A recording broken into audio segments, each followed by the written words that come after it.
बड़ी खबर है वेस्ट बैंक में इजराइल की सेना के बड़े ऑपरेशन पर। इजराइल की सेना ने हमास के बड़े कमांडर नासिर अल-दीन अल-शार को पकड़ने का दावा किया। हमास का यह कमांडर इस चरमपंथी संगठन के सबसे बड़े नेता इस्माइल हानिया का करीबी और सबसे भरोसेमंद कमांडर बताया जाता है।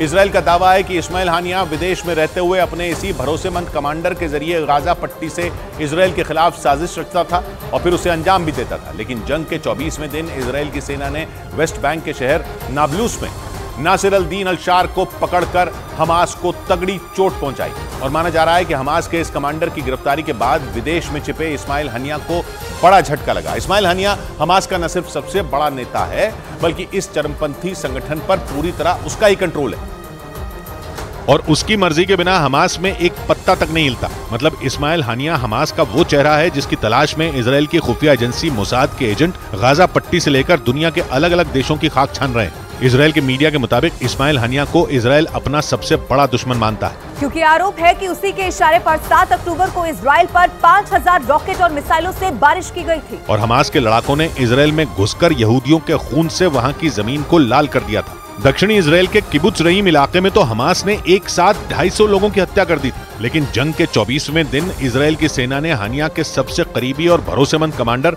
नासिर अल-दीन अल-शार को पकड़ने का दावा किया, जिसकी एक अरसे से इजराइल की सेना को तलाश थी, क्योंकि आरोप है कि इस्माइल हानिया के साथ नासिर अल-दीन अल-शार ने भी इजराइल में कत्लेआम मचाने की साजिश रचने में अहम भूमिका निभाई थी। जिसके बाद इजराइल में हमास के लड़ाकों ने मौत का तांडव किया था। 7 अक्टूबर को इजराइल पर हुआ हमला इजराइल के इतिहास का वो काला दिन था जिसे चाहकर भी वहां के लोग भूल नहीं पाएंगे। हमास के लड़ाकों ने सैकड़ों यहूदियों को मौत के घाट उतारकर इजराइल को इतने गहरे जख्म दिए हैं जो आने वाले कई साल तक नहीं भरने वाले।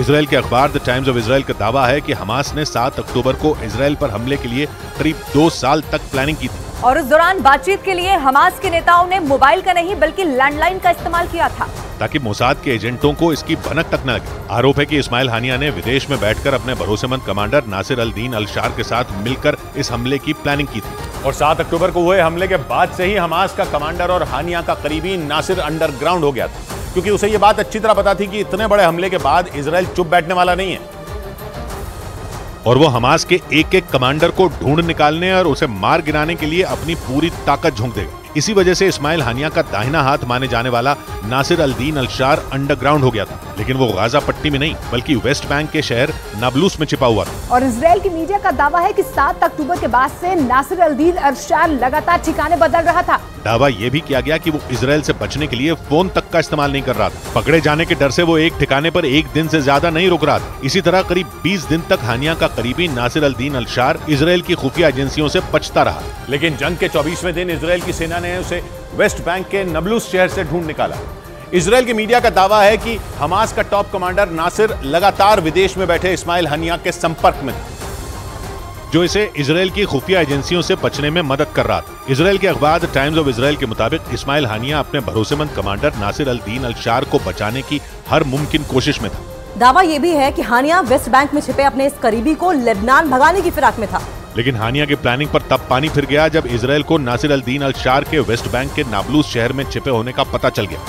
नाब्लूस शहर इजराइल की राजधानी यरूशलेम से करीब 50 किलोमीटर की दूरी पर मौजूद है। हमास के इस खूंखार कमांडर के ठिकाने का पता चलते ही इजराइल ने बिना वक्त गंवाए वेस्ट बैंक के नाब्लूस शहर में ऑपरेशन शुरू किया और कुछ ही घंटों के अंदर उसे गिरफ्तार कर लिया। और माना जा रहा है कि कमांडर नासिर के पकड़े जाने के बाद हमास को करारा झटका लगा, लेकिन इजराइल की मीडिया का दावा है कि इसके पकड़े जाने से सबसे ज्यादा परेशान हमास का प्रमुख इस्माइल हानिया है, जो फिलिस्तीन के चरमपंथी संगठन हमास का सबसे बड़ा चेहरा है। आरोप है कि इस्माइल हानिया ने 7 अक्टूबर को इजराइल पर सबसे बड़े हमले की प्लानिंग की थी, जिसके बाद से ही इजराइल और हमास जंग के मैदान में डटे, जिसमें हजारों लोगों की जान जा चुकी है। लेकिन इसके बाद भी हमास जंग में पीछे हटने को तैयार नहीं है और दावा किया जा रहा है कि इसके पीछे इस्माइल हानिया का ही दिमाग है। एक रिपोर्ट के मुताबिक 1962 में इस्माइल हानिया का जन्म गाजा पट्टी के एक शरणार्थी शिविर में हुआ था, जो 1980 में इजराइल के खिलाफ आंदोलन का सबसे प्रमुख चेहरा बनकर उभरा था। 2006 में हुए चुनाव में हमास ने फिलिस्तीन में सबसे ज्यादा सीटें जीती थी, जिसके बाद राष्ट्रपति महमूद अब्बास ने इस्माइल हानिया को प्रधानमंत्री बना दिया था। लेकिन एक साल बाद यानी 2007 में हमास ने पूरी गाजा पट्टी पर कब्जा कर लिया था और इसके ठीक 10 साल बाद हानिया को 2017 में हमास के राजनीतिक ब्यूरो का प्रमुख चुन लिया गया था। दावा है कि वो पिछले कई साल से अपने परिवार के साथ पश्चिम एशिया के देश कतर में रह रहा, जबकि कुछ रोज पहले इजरायल की मीडिया ने यह दावा किया था कि हानिया कतर नहीं बल्कि तुर्की में छिपा। और वहीं से उसने इजरायल में तबाही की स्क्रिप्ट लिखी थी और हानिया की लिखी स्क्रिप्ट पर हमास के लड़ाकों ने इजरायल के लोगों को मौत बांटी थी। उस दौरान ये खबर सामने आई थी कि हमास का मुखिया अपने परिवार के साथ कतर में, लेकिन जंग छिड़ने के करीब 15 दिन बाद इजरायल के अखबार द टाइम्स ऑफ इजरायल ने दावा किया था कि इस्माइल हानिया तुर्की में छिपा है। दावा यह भी किया गया था कि तुर्की ने हानिया को देश छोड़ने का फरमान सुना दिया था, जबकि तुर्की इस जंग में फिलिस्तीन के समर्थन में खड़ा है और वो गाजा पट्टी पर हवाई हमले रोकने के लिए इजरायल पर दबाव बनाने में जुटा है। हालांकि बाद में तुर्की ने इस्माइल हानिया के अपने यहाँ छिपे होने से ही इनकार कर दिया था। मतलब हमास का मुखिया हानिया कहाँ छिपा है इसकी जानकारी इजरायल के पास नहीं है, जिसकी तलाश में इजरायल की खुफिया एजेंसियां दिन रात जुटी हैं। इस्माइल हानिया के अलावा इजरायल को हमास का लादेन माने जाने वाले यहिया सिनवार की भी तलाश है। वो कहां है, किस इलाके में छिपा है, कैसे अपने खतरनाक मंसूबों को अंजाम दे रहा है, इसकी कोई भी जानकारी इजरायल के पास मौजूद नहीं लगती। हालांकि इजरायल की खुफिया एजेंसी मुसाद यहिया सिनवार की तलाश में एड़ी चोटी का जोर लगा चुकी है, लेकिन इसके बाद भी सिनवार का एक भी सुराग इजरायल की खुफिया एजेंसियों के पास नहीं है। यहिया सिनवार 1962 में दक्षिणी गाजा पट्टी के खान यूनिस शहर में पैदा हुआ था और उसे 1980 में गाजा का सुरक्षा प्रमुख बना दिया गया था।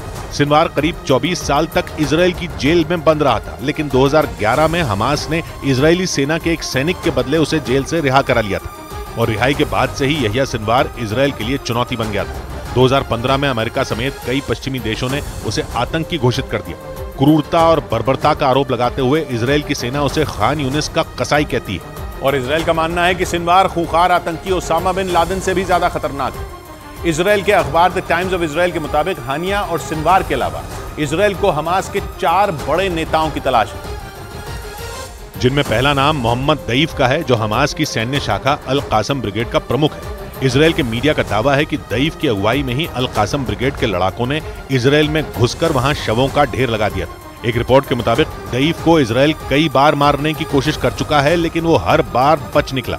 लेकिन उन हमलों में दईफ की एक आंख, एक हाथ और एक पैर बेकार हो गए थे और तो और वो ठीक से बोल तक नहीं पाता है। इसी तरह इजरायल के रडार पर हमास का कमांडर मरवान आइसा है, जो अल कासम ब्रिगेड का डिप्टी कमांडर इन चीफ भी है। माना जाता है कि उसने इजरायल पर हमले की प्लानिंग में अहम भूमिका निभाई थी। इसके अलावा इजरायल को हमास के खालिद मशाल और महमूद अल जहर की भी तलाश है। और खालिद मशाल हमास का वही नेता है जिसने 27 अक्टूबर को केरल के मलप्पुरम में फिलिस्तीन समर्थकों की एक रैली को वीडियो कॉन्फ्रेंसिंग के जरिए संबोधित किया था। उस रैली को कट्टरपंथी संगठन जमात इस्लामी की यूथ विंग ने आयोजित किया था, जिस पर 2019 में ही बैन लगा दिया गया था।